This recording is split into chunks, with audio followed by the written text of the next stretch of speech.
Quase metade da população brasileira está endividada, e isso não são dados da minha cabeça, são dados consolidados por várias pesquisas ali. Eu vou também falar para vocês a respeito dessa aqui, que é da revista Negócios, que sobre economia, que fala particularmente de 48%. Ao mesmo tempo, a gente tem um problema muito grave no Brasil.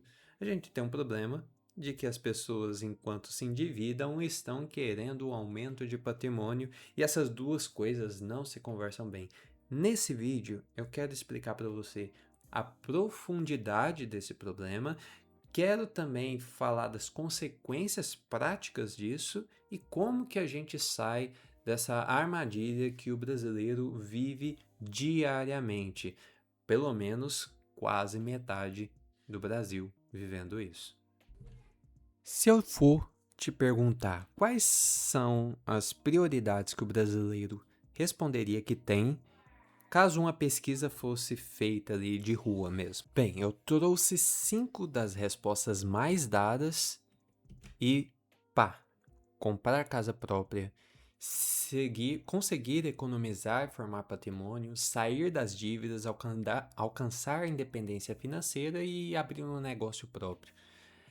Estas são as coisas que o brasileiro mais deseja. E, paradoxalmente, é o que o brasileiro mais vai contra na hora de tomar suas atitudes financeiras no dia a dia. E isso aqui eu não estou tirando da cabeça, são várias reportagens, consultei Serasa, consultei revista de negócios, a Ambima, que é uma associação ali de investimentos, é sempre essas coisas estão ali no top 5.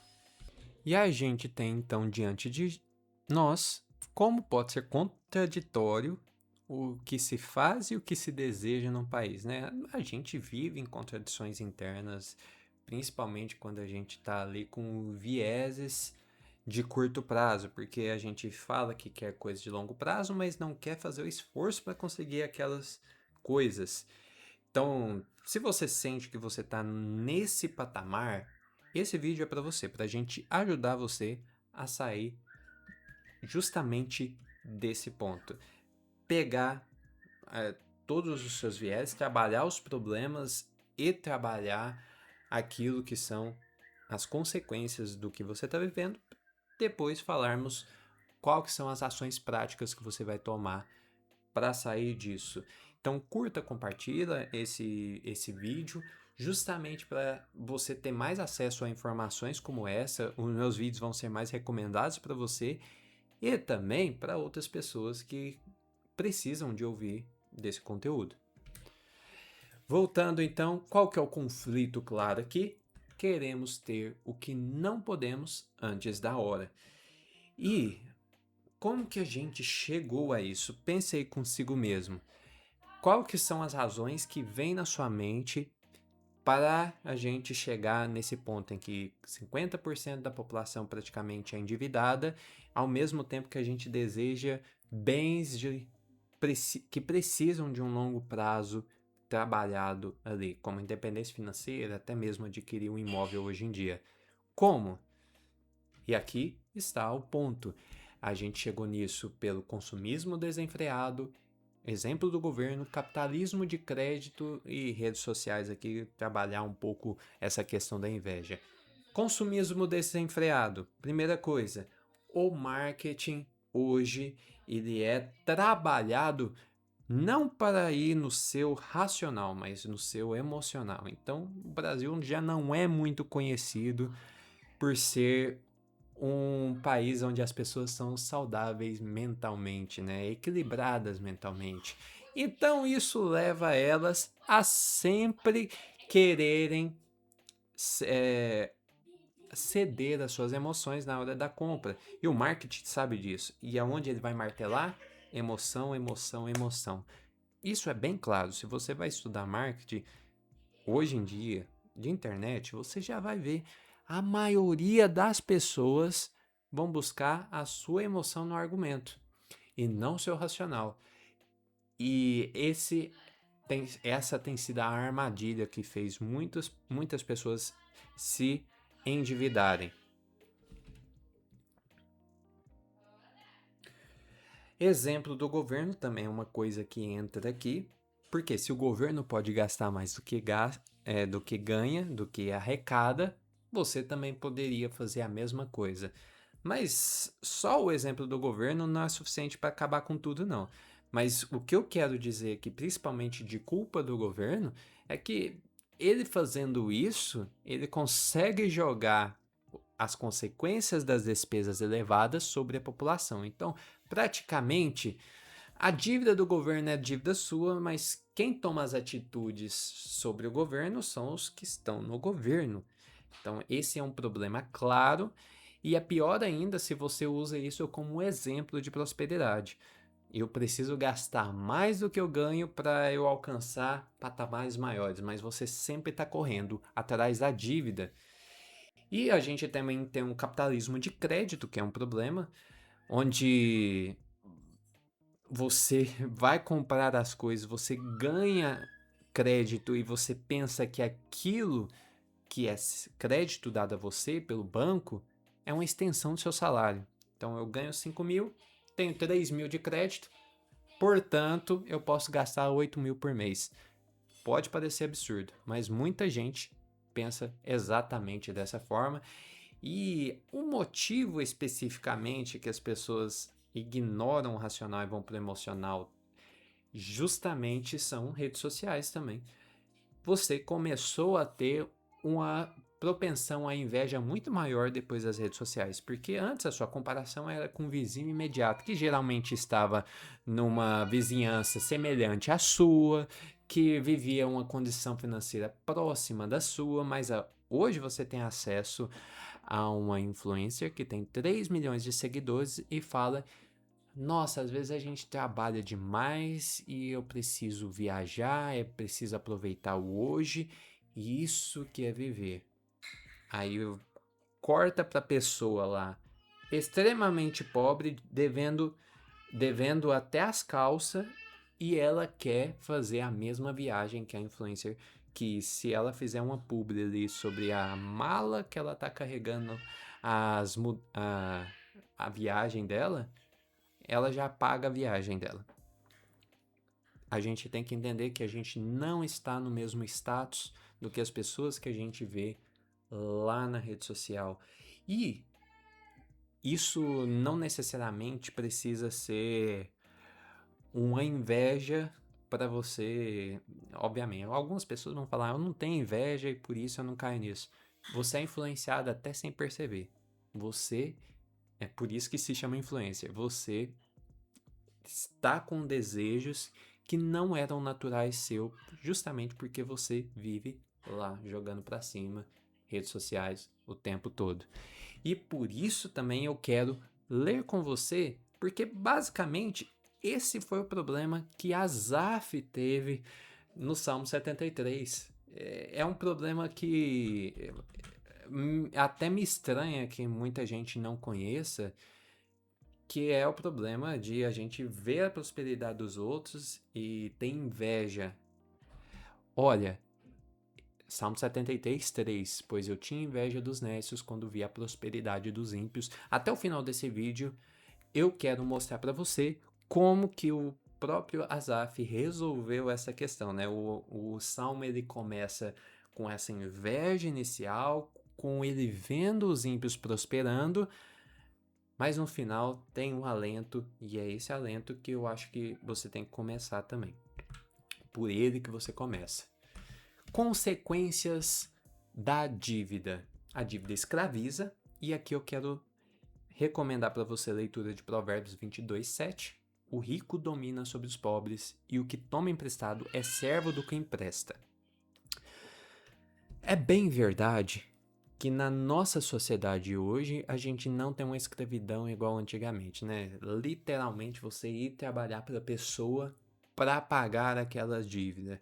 Existia uma escravidão por dívida muito nítida em a maioria dos povos antigos. Hoje a gente tem uma escravidão que é normalizada, né? Mas obviamente não se chama mais escravidão. Cerca de 28% da despesa do brasileiro já é gasto com dívidas. Isso é equivalente a você tirar ali o para sobreviver e o resto é pagar a dívida. Isso é um tipo de escravidão moderna, que você se botou naquela condição. Então, se você não trabalhar firme para sair disso, você está vivendo uma escravidão. E a dívida é pagar juros ao invés de recebê-los. Uma outra consequência muito grave. A dívida pode levá-lo a perder os bens que você já tem, além de tempo, os bens próprios mesmo. Você pode perder carro, casa e tudo mais, pode ser tomado. Ter dívida é extremamente estressante. Se você não tem dívida, pergunta para quem tem. Pensa se a pessoa dorme tranquila. Não dorme, ela dorme pensando em como que ela vai pagar aquela dívida. Então você fica mais suscetível a ser enganado e vender barato sua hora, além de mais suscetível a cometer as maiores burradas, né? Vamos falar aí de tigrinho, apostas, bets, essas coisas. Para tentar sair do buraco, muita gente acaba fazendo pior ainda, que é se afundando nessas promessas de dinheiro barato. É possível ainda pensar em muitos exemplos, não quero aqui ser taxativo, mas se você pensa em mais exemplos de coisas negativas, por favor, deixa nos comentários. E eu quero fazer aqui um adendo. Beleza, falamos de tudo negativo, tem muita coisa que a gente pode pensar a respeito disso, mas o que eu vou fazer afinal? Você até agora só falou de problema, que só falou até muitas coisas que eu já sei. Eu sei que eu tô ferrado, eu sei que eu preciso sair disso, mas o que eu devo fazer para sair de uma vida que tá cheio de dívidas? E a resolução, eu digo que é a mesma resolução que Asaf teve de princípio. Não que Asaf estava endividado, mas a gente vai pegar só o princípio aqui, tá? E a resolução de Asaf foi contentamento. O que é o contentamento, explicando para vocês? É o princípio ali do 10º mandamento das 10 leis que Deus deu a Moisés no Antigo Testamento. O contentamento é ficar satisfeito com aquilo que você tem. Ser uma pessoa que está contente com aquilo que você tem acesso já. Isso vai te levar a muitas coisas. Mas, primeiro, Asaf percebeu que as melhores coisas da vida não são ganhas com as riquezas terrenas, com a riqueza terrena.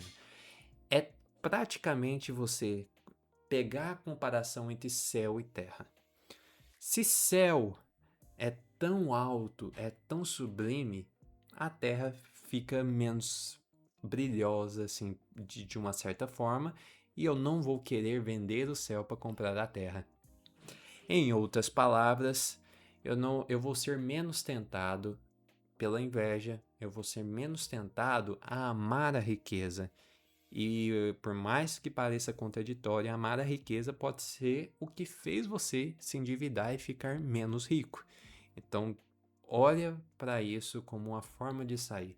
Se você está contente com o que você tem hoje, você pode chegar mais longe. Esse tipo de pensamento te deixa menos ansioso e por isso é mais propenso até a economizar. Isso mesmo, economizar. É bem... quando a gente vê toda a situação da sociedade, você vê que é uma sociedade invejosa, que é uma sociedade que não tem muito contentamento. Veja aí as ideologias mais populares que a gente tem no mercado, na prateleira. Você vê comunismo, socialismo, normalmente eles vão querer tirar de um porque eles têm demais. Então você começa a pensar qual que é a raiz disso. A raiz é a inveja. Você quer tirar de outro para colocar para você. Então veja que a mesma fonte, a inveja, pode gerar males diferentes. Tanto ideologias ruins, quanto você mesmo se afundar tentando alcançar aquele patamar que não está na hora de você alcançar, não foi o que Deus te deu neste momento. E atitudes práticas que você pode ter aí. Agora a gente entra no que você pode fazer para sair desse buraco que você se enfiou. Cortar gastos desnecessários através de uma rigorosa autoanálise familiar. E aqui eu quero ser bem claro para vocês. Já encontrei muitos casais que não conversavam sobre finanças, não simplesmente escondiam gastos um do outro de forma tão absurda que encontrava-se dívida de 6, 7, 8 mil subindo simplesmente porque estava com medo de ser sincero e contar um para o outro. A autoanálise familiar deve ser familiar, não deve ser só da parte de uma pessoa. Ambos têm que estar no consenso de quão austeros eles têm que ser para seguir, para conseguir seus objetivos. E eu vou te dar aqui algumas dicas que que eu te dou para você pensar finanças na sua casa. Alimentação, arroz, carne, feijão, são necessários, são coisas que a gente vive no dia a dia. Mas quando você começa a escolher carne de primeira, as opções mais baratas acabam ficando meio de gosto ruim, né, na sua boca. Você está escolhendo já, basicamente, gastar 2 a 3 vezes mais, sendo que não é o momento de você se deleitar disso. E quando a gente olha também, vamos pegar delivery, restaurante, tudo isso aí são opcionais que são muito bem-vindos quando você tem a condição de chegar àquilo e conquistou aquilo. Você trabalhou para conquistar aquilo. Mas quando você está endividado, na verdade você adquiriu coisas antes de ter a condição. Então você tem que resolver essa situação antes de escalar. Tomar café em casa é normal, beleza. Mas muita gente, mesmo endividada, prefere sair comer na padaria todo dia e normalmente só o mesmo café sai umas 3 vezes mais caro. Financiar carro pode ser muito problemático também.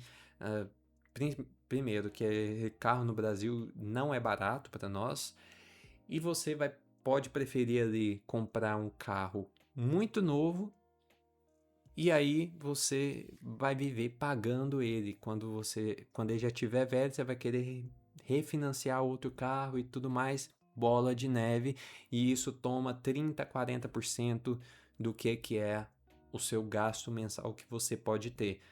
Em geral, você não está vendo, mas se você pegar carros usados ali, mesmo neles você está pagando cerca de 40% de juros. Ah, mas me falaram que o carro novo aí, o seminovo, vai ter um juro menor, mas ele é mais caro para compensar isso.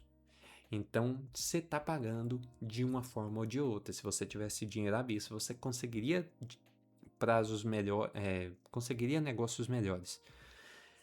Eu também falaria aqui de despesas com casa, porque geralmente a gente eleva o nível antes da hora para casa também. E esse é um outro problema do brasileiro. Eu poderia ser muito mais específico quando se tratando desse tema, mas eu não vou ser totalmente exaustivo aqui. Eu quero que vocês conversem comigo nos comentários. Caso eu precise fazer um outro vídeo para complementar esse aqui, não tem problema nenhum, a gente faz. Mas acho que já está bem clara a ideia, né? Você poderia ter um carro mais barato, você poderia ter uma casa abaixo do nível que você pode comprar ao momento, para você conseguir fazer sobrar dinheiro e aí sim você conseguir melhorar de vida. São todas coisas que a gente ignora. A gente vive a 200 por hora numa via de 100 por hora. Esse é o problema do brasileiro hoje em dia. E tá, quais coisas a mais a gente pode fazer para a gente viver melhor? A gente tem que fazer um registro, controle dos gastos. A maioria dos brasileiros não faz isso e é um problema. Trabalhar diligentemente para ganhar mais parece óbvio, mas é uma coisa difícil de se fazer, até porque muita gente já trabalha 10 a 12 horas para conseguir pagar suas dívidas, mas não descarte a possibilidade de fazer ainda mais horas para quitar o mais rápido possível. É óbvio que a gente tem que ponderar todas as coisas, que tem outras coisas na vida além de só pagar a dívida. Mas saiba que você que adiantou seus gastos, você tem que resolver isso. Você fez uma dívida, você fez um compromisso de pagar aquilo. Então, corra atrás. E o excedente que sobrar do seu mês, lembre-se, foque nas dívidas, não para eu mereço, agora eu vou pedir um iFood. Não faz sentido. Se você tem dívidas, foque naquilo que você precisa. É óbvio que a gente vai sair um pouco disso, a gente não vai conseguir ser 100%, mas batalhe para ser 100%. E eu acho que o detalhe mais importante aqui, um dos mais importantes aqui, pelo menos relacionado à minha área, não invista, por favor, não invista antes de quitar suas dívidas. E eu falo aqui em investir em ações, investir em fundos imobiliários, internacional e tudo mais. Praticamente nada vai te dar um retorno com consistência, com risco razoável, acima das dívidas que você tem. Então para com esse negócio de que eu vou deixar minha dívida para depois para investir. É raro as dívidas que cabem nisso, e mesmo assim, ficar postergando dívida só porque vai pagar juros menor, às vezes é um parente que te emprestou, pode ser, para mim me parece um pouco antiético até, imoral.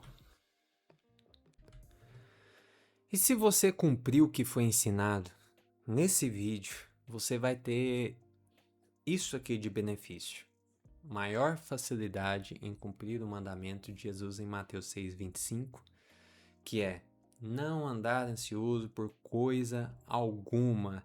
E isso é algo que as pessoas perdem de vista, né? Muitas das sensações que você tem na sua vida é por conta de atitudes financeiras ruins. Você começará a ser dono de si e terá mais opções no mundo. Lembra que eu falei lá que uma das coisas que o brasileiro mais quer é criar o seu negócio?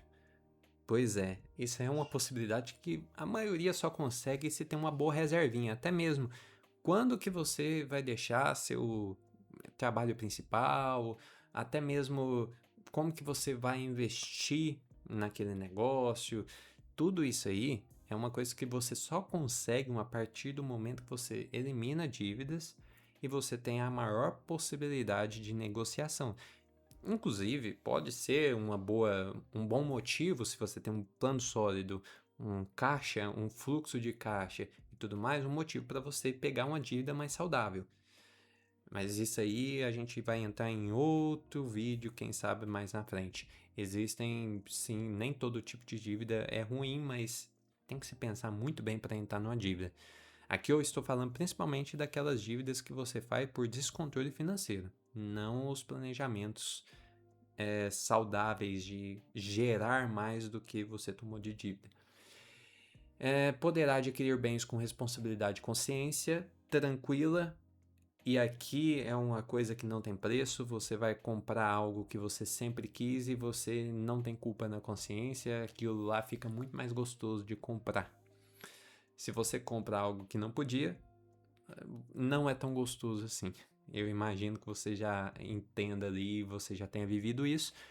E eu acho que o mais importante é que você poderá cuidar das pessoas que estão à sua volta, as pessoas que você ama. Você pensa ali na sua esposa, você pensa nos seus pais que cuidaram de você.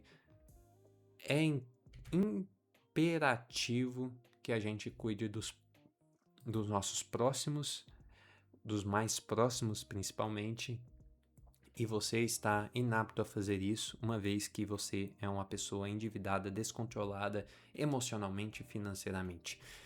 E se conhece mais alguma vantagem, por favor, deixa nos comentários. Se você quer apoiar esse canal, por favor, comenta, compartilha, curta, e eu te vejo no próximo vídeo.